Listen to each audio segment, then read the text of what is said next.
আসসালামু আলাইকুম। বিডিটিউব ইনফোটেনমেন্টের আজকের আয়োজনে আপনাদের সাথে আছি আমি হাসানুল ইসলাম। বঙ্গোপসাগরের খনিজ সম্পদ আহরণের জন্য নতুন করে চুক্তি করেছে চীন ও বাংলাদেশ, যা নিয়ে ভারতীয় মিডিয়া মনগড়া সংবাদ প্রচার করছে। তাদের দাবি, বাংলাদেশ ও চীনের মধ্যে এই চুক্তি নাকি ভারতের জন্য চরম নিরাপত্তা হুমকি। বঙ্গোপসাগর থেকে খনিজ সম্পদ আহরণের জন্য চীন ও বাংলাদেশের এই চুক্তি কিভাবে ভারতের জন্য নিরাপত্তা হুমকি তা আমার বোধগম্য হচ্ছে না। এ বিষয়ে আলোচনা করার আগে চলুন দেখে আসি চীন বাংলাদেশের এই চুক্তি নিয়ে কি বলছে ভারতীয় মিডিয়া। মূল ভিডিওতে যাওয়ার আগে ছোট্ট একটি অনুরোধ, প্রিয় জন্মভূমিকে নিয়ে আমাদের এই পথচলায় বিডিটিউব ইনফোটেনমেন্ট চ্যানেলটিকে সাবস্ক্রাইব করে পাশে থাকুন আপনিও। আর ইতিমধ্যে সাবস্ক্রাইব করে থাকলে আপনাকে অসংখ্য ধন্যবাদ। चीन और ताइवान के बीच में तनाव जारी है और इस तनाव के बीच में एक चीज देखने को मिल रही है कि चीन उन देशों के करीब जाने की कोशिश कर रहा है जो भारत के पड़ोसी देश हैं, श्रीलंका, पाकिस्तान और अब बांग्लादेश पर चीन की नजर है। इससे पहले हमने देखा कि नेपाल को लेकर के भी चीन ने कई गतिविधियों को अंजाम दिया, लेकिन बांग्लादेश के साथ हुए हाल ही में कुछ करार इस बात को दर्शाते हैं कि चीन की कोशिश किस तरीके से चालबाजी में लिप्त है। इसी को डिकोड करने की कोशिश करेंगे और आपको कुछ जरूरी जानकारी पहुंचाने की कोशिश करेंगे कि चीन की नजर ताइवान के जरिए से असल पर भारत पर टिकी है। ताइवान तनाव के बीच चीन ने बांग्लादेश के साथ 4 समझौतों पर हस्ताक्षर किए। इनमें से एक समझौता समुद्र विज्ञान से भी संबंधित है। इस समझौते के तहत चीन और बांग्लादेश एक साथ मिलकर बंगाल की खाड़ी में शोध को अंजाम दे सकते हैं। ऐसे में भारत के पूर्वी तट पर सुरक्षा से संबंधित चिंताएं बढ़ने की आशंका बढ़ गई है। बांग्लादेश इन दिनों आर्थिक संकट से जूझ रहा है। यही कारण है कि उसने तेल के दाम में अप्रत्याशित वृद्धि की। इससे पूरे बांग्लादेश में विरोध शुरू हो गया। अब आगे बढ़ने से पहले आपको एक जरूरी बात याद दिला देते हैं। म्यूनिक में एक सम्मेलन हुआ था। उस सम्मेलन में क्वाड देश एक मंच पर बैठे थे।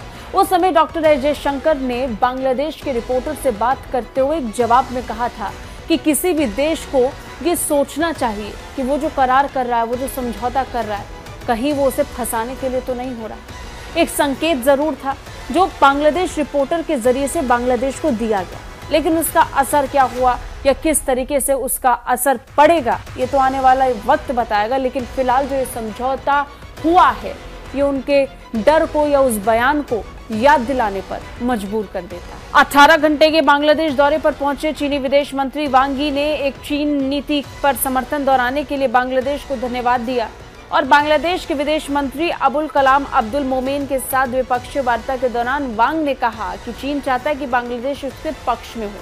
विदेश मामलों में राज्य मंत्री शहरियार आलम ने कहा कि हम जानते हैं कि ताइवान के आसपास क्या हो रहा है, चीन की अपनी नीति है।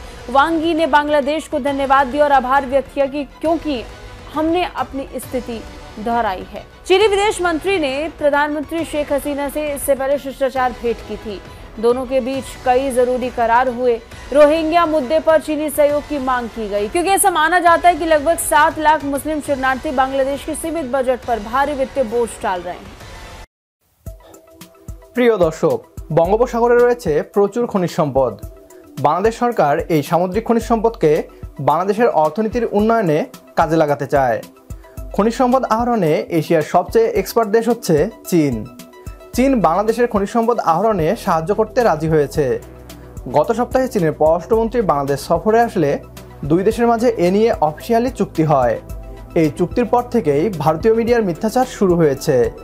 তবে বাংলাদেশ সরকার ভারতের এসব অপপ্রচারকে কোনো পাত্তা দিচ্ছে না। সকল প্রতিবন্ধকতা দূর করে এগিয়ে যাক আমাদের প্রাণের প্রিয় বাংলাদেশ। এই প্রত্যাশায় শেষ করছি বিডিটিউব ইনফোটেনমেন্টের আজকের আয়োজন। তো দেখা হচ্ছে পরের ভিডিওতে। সে পর্যন্ত সবাই ভালো থাকবেন, সুস্থ থাকবেন আর বিডিটিউব ইনফোটেনমেন্টের সাথেই থাকবেন। আল্লাহ হাফেজ।